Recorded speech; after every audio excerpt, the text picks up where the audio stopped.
আসসালামু আলাইকুম। সংবাদে আপনাদের সবাইকে স্বাগত জানাচ্ছি। আমি ফিরোজ তোহা। শুরুতেই সংবাদ শিরোনাম। বাংলাদেশের সর্বশেষ গুরুত্বপূর্ণ আপডেট সংবাদে আপনাকে স্বাগত। শুরুতেই সংবাদ শিরোনাম, পরে বিস্তারিত। শুরুতেই জানাবো, দক্ষিণ এশিয়ায় কোনো ধরনের সংঘাত চায় না ঢাকা, বললেন পররাষ্ট্র উপদেষ্টা। ভারতের অপ্রমাণিত অভিযোগ এবং সিন্ধুর পানি চুক্তি স্থগিত সহ একতরফাভাবে নেওয়া বিভিন্ন পদক্ষেপের কারণে সৃষ্ট আঞ্চলিক উত্তেজনার বিষয়ে বাংলাদেশের পররাষ্ট্র উপদেষ্টা তৌহিদ হোসেনকে অবহিত করেছে পাকিস্তানের উপপ্রধানমন্ত্রী ও পররাষ্ট্রমন্ত্রী মোহাম্মদ ইসহাক দার। আজ টেলিফোন আলাপে পররাষ্ট্র উপদেষ্টাকে এসব বিষয়ে অবহিত করেছেন তিনি। গত সন্ধ্যায় পররাষ্ট্র মন্ত্রণালয়ে সাংবাদিকদের প্রশ্নের উত্তরে পররাষ্ট্র উপদেষ্টা এসব তথ্য জানিয়েছেন। জানাবো, ভারতের বহরে থাকা 3টি ফ্রান্সের ও 2টি রাশিয়ার তৈরি অত্যাধুনিক যুদ্ধ বিমান ধ্বংস। পাকিস্তান ভূখণ্ডে 6টি অঞ্চলে গতরাত 1টার কিছুক্ষণ পর ভারতের সশস্ত্র হামলায় সর্বশেষ অন্তত 8 জন নিহত এবং 35 জন আহত হওয়ার খবর পাওয়া গেছে। এই হামলার জবাবে পাল্টা আক্রমণ চালিয়েছে পাকিস্তান। এরপর জানাবো, ভারতের ক্ষেপণাস্ত্র হামলায় পাকিস্তানে নিহত বেড়ে 8। ভারতের মধ্যরাতের সশস্ত্র হামলায় পাকিস্তানের 6টি অঞ্চলে অন্তত 8 জন নিহত এবং 35 জন আহত হয়েছে। নিহতদের মধ্যে 3 বছরের শিশু রয়েছে বলে জানা গেছে। এদিকে পাল্টা হামলার মাধ্যমে ভারতকে যে জবাব দিল পাকিস্তান।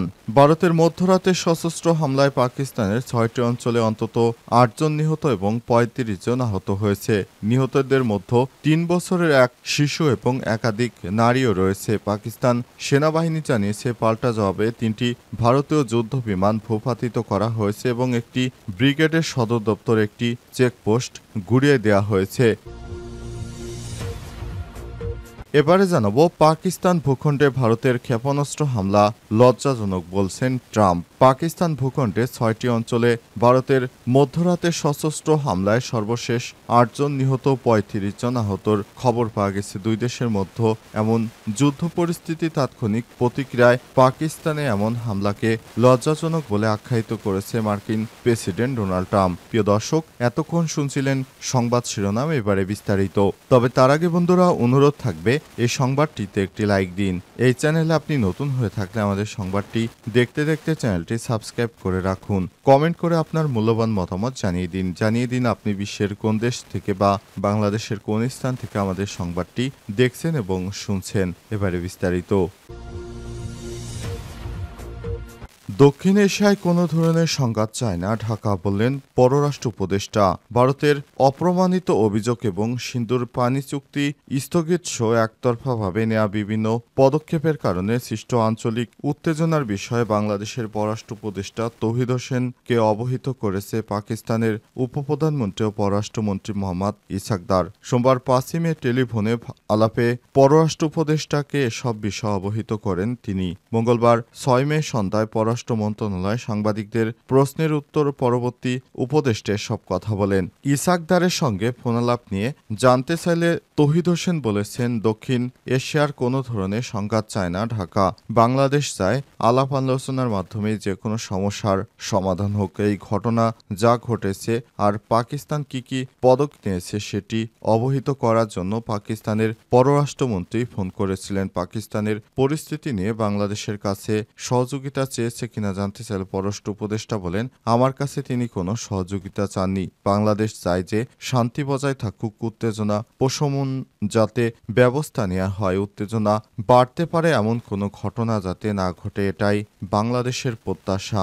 আমরা চাই যে আলাপ আলোচনার মাধ্যমে যে কোনো সমস্যার সমাধান হোক। এই অঞ্চলের শান্তির বিষয়ে পাকিস্তানকে যে বার্তা দেওয়া হয়েছে, ভারতকে তা দেওয়া হবে কিনা তা জানতে চাইলে পররাষ্ট্র উপদেষ্টা বলেন, এটা আমি জানি না। যদি দিল্লি আমার কাছে জানতে চায় তাহলে আমি একই কথা বলবো, তবে তারা না চাইলে তো আমার আগবাড়িয়ে কিছু বলার প্রয়োজন নেই। এ সময় তৌহিদ হোসেন আরও বলেছেন, বাংলাদেশে কোনো ধরনের সংঘর্ষের ঘটনা বাংলাদেশ কখনোই চায় না। সুতরাং এ বিষয়ে আমাদের উচিত হবে যে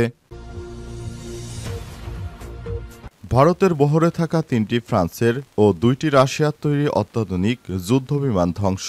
পাকিস্তান ভূখণ্ডে ৬টি অঞ্চলে রাত ১টার কিছুক্ষণ পর ভারতের সশস্ত্র হামলায় সর্বশেষ অন্তত ৮ জন নিহত এবং ৩৫ জন আহত হওয়ার খবর পাওয়া গেছে। এই হামলার জবাবে পাল্টা আক্রমণ চালিয়েছে পাকিস্তান। দেশটির প্রতিরক্ষা খাজা আসিফের দাবি, ভারতের মিসাইল হামলার জবাবে দেশটি ৫টি যুদ্ধবিমান ভূপাতিত করেছে তাদের সেনাবাহিনী।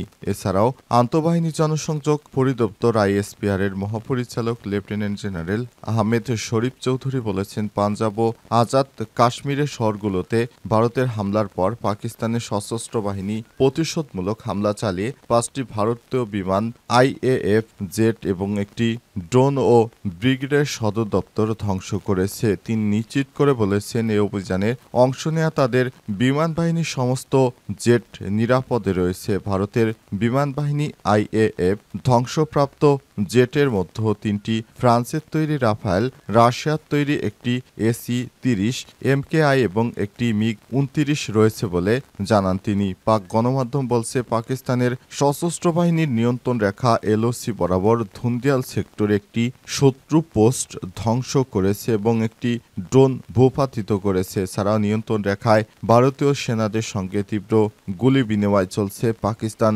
সেনাবাহিনীর। ভারতের আক্রমণের নিন্দা জানিয়ে পাক সামরিক মুখপাত্র বলেছেন, আমাদের বিমান বাহিনীর সমস্ত বিমান আকাশে উঠছে। এটি একটি লজ্জাজনক এবং কাপুরুষিত আক্রমণ যা ভারতের আকাশসীমার ভেতর থেকেই চালানো হয়েছে। তাদের কখনোই পাকিস্তানের আকাশসীমায় অনুপ্রবেশ করতে দেয়া হয়নি। ISPR এর ডিজি সতর্ক করে বলেছেন, আমি স্পষ্টভাবে বলতে চাই, পাকিস্তান তাদের পছন্দমতো সময় এবং একই স্থানে আক্রমণের জবাব দেবে। এই উস্কানির উত্তরহীন থাকবে বলেও জানান তিনি। ভারতের ক্ষেপণাস্ত্র হামলায় পাকিস্তানে নিহত বেড়ে ৮। ভারতের মধ্যরাতের সশস্ত্র হামলায় পাকিস্তানের ৬টি অঞ্চলে অন্তত ৮ জন নিহত এবং ৩৫ জন আহত হয়েছে। নিহতদের মধ্যে ৩ বছরের এক শিশু এবং একাধিক নারী রয়েছে।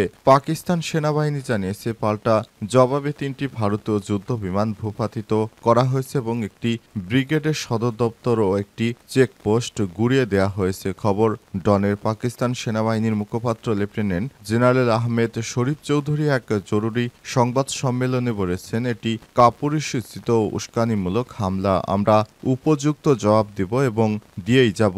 বাহাওয়ালপুরে আহমেদপুর ইস্ট সুবান মসজিদে 4টি হামলায় 5 জন নিহত হয়েছে, যাদের একজন শিশু। আহত হয়েছে 31 জন। এছাড়াও মুজাফফরাবাদে বিলাল মসজিদ ও কোটলিতে আব্বাত মসজিদ, মুরিদকের উমালকোরা মসজিদে হামলা আরও হতাহতের ঘটনা ঘটেছে। পাল্টা জবাবে পাকিস্তান বিমান বাহিনী ভারতের ভান্ডিয়া, আখনুর এবং আওয়ান্তিপোরা এলাকায় 3টি ভারতীয় যুদ্ধবিমান গুলি করে নামিয়ে দিয়েছে। রাষ্ট্রীয় টেলিভিশন PTV জানিয়েছে, পাকিস্তানি বাহিনী কোনো ক্ষয়ক্ষতি হয়নি। পাক প্রধানমন্ত্রী স্থানীয় সময় সকাল 10টায় জাতীয় নিরাপত্তা কমিটির জরুরি বৈঠক ডেকেছেন। তথ্যমন্ত্রী আতাউল্লাহ তারার বলেন, ভারত তথ্য প্রমাণ ছাড়াই বেসামরিক নাগরিকদের উপর হামলা চালিয়েছে। আমাদের প্রতিরোধ চলবে। পহেলগামে হামলার পেছনে পাকিস্তানের সম্পৃক্ততার দাবি অস্বীকার করে দেশটি বলছে, শান্তির ইচ্ছাকে দুর্বলতার ভাবার সুযোগ নেই। হামলার জবাব খুব কঠোর হবে। পাল্টা হামলার মাধ্যমে ভারতকে যে জবাব দিল পাকিস্তান। ভারতের মধ্যরাতের সশস্ত্র হামলায় পাকিস্তানের 6টি অঞ্চলে অন্তত 8 জন নিহত এবং 35 জন আহত হয়েছে। নিহতদের মধ্যে 3 বছরের এক শিশু এবং একাধিক নারীও রয়েছে। পাকিস্তান সেনাবাহিনী জানিয়েছে, পাল্টা জবাবে 3টি ভারতীয় যুদ্ধবিমান ভূপাতিত করা হয়েছে এবং একটি ব্রিগেড সদর দপ্তর ও একটি চেকপোস্ট গুড়িয়ে দেওয়া হয়েছে।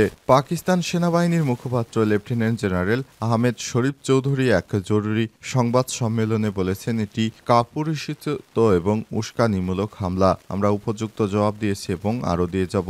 বাহাওয়ালপুরের আহমেদপুর ইস্ট সুবান মসজিদে 4টি হামলায় 5 জন নিহত হয়েছে, যাদের একজন শিশু। আহত হন 31 জন। এছাড়া মুজাফফরাবাদে বিলাল মসজিদ, কোটলিতে আব্বাত মসজিদ ও মুরকেটের উমাকোরা মসজিদে হামলা আরও হতাহতের ঘটনা ঘটেছে। পাল্টা জবাবে পাকিস্তান বিমান বাহিনী ভারতের ভান্ডিরা, আখনুর এবং আওয়ান্তিপোরা এলাকায় 3টি ভারতীয় যুদ্ধবিমান গুলি করে নামায়। স্থানীয় রাষ্ট্র টেলিভিশন পিটিভি জানিয়েছে, পাকিস্তানি বাহিনীর কোনো ক্ষয়ক্ষতি হয়নি। পাক প্রধানমন্ত্রী 7 মে স্থানীয় সময় সকাল 10টায় জাতীয় নিরাপত্তা কমিটির জরুরি বৈঠক ডেকেছেন। তথ্যমন্ত্রী আতাউল্লাহ তারার বলেন, ভারত প্রমাণ ছাড়াই বেসামরিক নাগরিকদের উপর হামলা চালিয়েছে। আমাদের প্রতিরোধ চলতেই থাকবে। আমরা কঠিনভাবে জবাব দেব। ভারতকে পহেলগামে হামলার পেছনে পাকিস্তানের সম্পৃক্ততার দাবি অস্বীকার করেছে দেশটি। তারা বলছে, শান্তির ইচ্ছাকে দুর্বলতা ভাবার সুযোগ নেই। হামলার জবাব খুব কঠিনভাবে দেয়া হবে।